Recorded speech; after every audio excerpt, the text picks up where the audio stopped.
아침이 되매 다윗이 편지를 써서 우리아의 손에 들려 요압에게 보내니 그 편지에 써서 이르기를 너희가 우리아를 맹렬한 싸움에 앞세워두고 너희는 뒤로 물러가서 그로 맞아 죽게 하라. 요압이 그 성을 살펴 용사들이 있는 것을 아는 그곳에 우리아를 두니 그 성 사람들이 나와서 요압과 더불어 싸울 때 다윗의 부하 중 몇 사람이 엎드러지고 헷사람 우리아도 죽으니라. 요압이 사람을 보내 그 전쟁의 모든 일을 다윗에게 보고할세 그 전령에게 명령하여 이르되 전쟁의 모든 일을 네가 왕께 보고하기를 마친 후에 혹시 왕이 노하여 네게 말씀하기를 너희가 어찌하여 성에 그처럼 가까이 가서 싸웠느냐? 그들이 성 위에서 쏠 줄을 알지 못하였느냐? 여룻베셋의 아들 아비멜렉을 쳐 죽인 자가 누구냐? 여인 하나가 성에서 맷돌 윗짝을 그 위에 던지매 그가 데베스에서 죽지 아니하였느냐?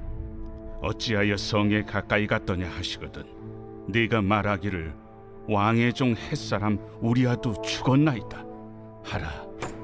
전령이 가서 다윗에게 이르러 요압이 그를 보낸 모든 일을 다윗에게 아뢰어 이르되 그 사람들이 우리보다 우세하여 우리를 향하여 들러 나오므로 우리가 그들을 쳐서 성문 어귀까지 미쳤더니 활 쏘는 자들이 성 위에서 왕의 부하들을 향하여 쏘매 왕의 부하 중 몇 사람이 죽고 왕의 종 햇사람 우리아도 죽었나이다. 너는 요압에게 이같이 말하기를 이 일로 걱정하지 말라. 칼은 이 사람이나 저 사람이나 삼키느니라. 그 성을 향하여 더욱 힘써 싸워 함락시키라 하여 너는 그를 담대하게 하라. 우리아의 아내는 그 남편 우리아가 죽었음을 듣고 그의 남편을 위하여 소리내어 우니라. 그 장례를 마침에 다윗이 사람을 보내 그를 왕궁으로 데려오니 그가 그의 아내가 되어 그에게 아들을 낳으니라. 다윗이 행한 그 일이 여호와 보시기에 악하였더라.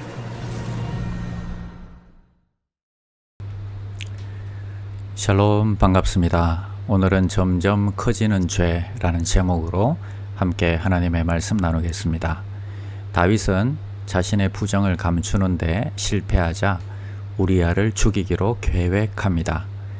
이 계획에 요압도 동조합니다. 죄는 점점 커지고 있습니다. 행한 모든 일을 여호와 보시기에 악하였다고 성경은 들려주고 있습니다. 첫 번째, 자신의 죽음을 재촉하는 편지를 가지고 가는 우리아를 봅니다. 14절에 보니까 아침이 되매 다윗이 편지를 써서 우리아의 손에 들려 요압에게 보내니 우리아는 자신이 전달하는 편지가 자신을 죽이라는 다윗의 밀지라는 것은 전혀 깨닫지 못하고 요압 장군에게 그대로 전달합니다. 우리아의 이런 충직한 모습은 다윗의 죄가 얼마나 악한지를 대비해서 보여주고 있습니다. 선한 자가 악한 자로 인해서 죽임을 당합니다. 그 악한 자가 다윗이 될 수도 있고 우리가 될 수도 있습니다. 우리도 언제나 타락할 수 있는 죄인임을 우리가 기억해야 하겠습니다. 두 번째는 살인에 동조하는 요압입니다. 다윗의 분부를 받은 요압은 가장 위험한 지역에 우리아를 배치하고 후퇴 없이 전진 명령만 내렸습니다. 그리고 그 전투에서 결국 우리아뿐만 아니라 유능한 많은 신복들을 잃게 됩니다. 이는 요압이 다윗의 살인 지령에 동조한 것입니다. 만일 요압에게 진정한 충성심과 부하를 사랑하는 마음이 있었다면 그는 모든 일의 자초지정을 알아본 후에 최소한 아무런 죄 없는 우리아를 위해서 다윗에게 탄원하거나 우리아를 살릴 다른 방법을 찾았을 것입니다. 그러나 왕의 변질은 부하의 변질로 이어져서 자기의 출세를 위해서는 권력과의 타협하며 필요할 때만 하나님을 찾는 기회주의적인 행동을 하는 것을 보게 됩니다. 세 번째는 살인죄를 숨기는 다윗의 위선입니다. 27절, 그 장례를 마침에 다윗이 사람을 보내 그를 왕궁으로 데려오니 그가 그의 아내가 되어 그에게 아들을 낳으니라. 다윗이 행한 그 일이 여호와 보시기에 악하였더라. 전령의 보고를 통해서 다윗은 속으로 안도의 한숨을 쉬었습니다. 어떻게 해서든 자신의 불의한 죄악을 감추려던 계획이 마침내 성공을 거둡니다. 자신의 충직한 신하 우리아에 대한 슬픔은 전혀 없습니다. 사울의 옷자락만 잘라도 마음이 아팠던 다윗의 모습은 분명히 찾아볼 수가 없습니다. 착한 성품을 가진 사람, 마음이 따뜻한 사람들이 하나님의 은혜가 떨어지면 더 차가워집니다. 오늘 본문에서 뚜렷이 우리는 확인하게 됩니다.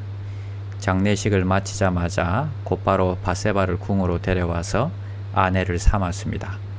밧세바의 임신을 백성들로부터 은폐시키기 위한 민첩한 행동이었을 것입니다. 성경은 다윗이 행한 그 모든 일들이 여호와 보시기에 악하였다라고 전하고 있습니다.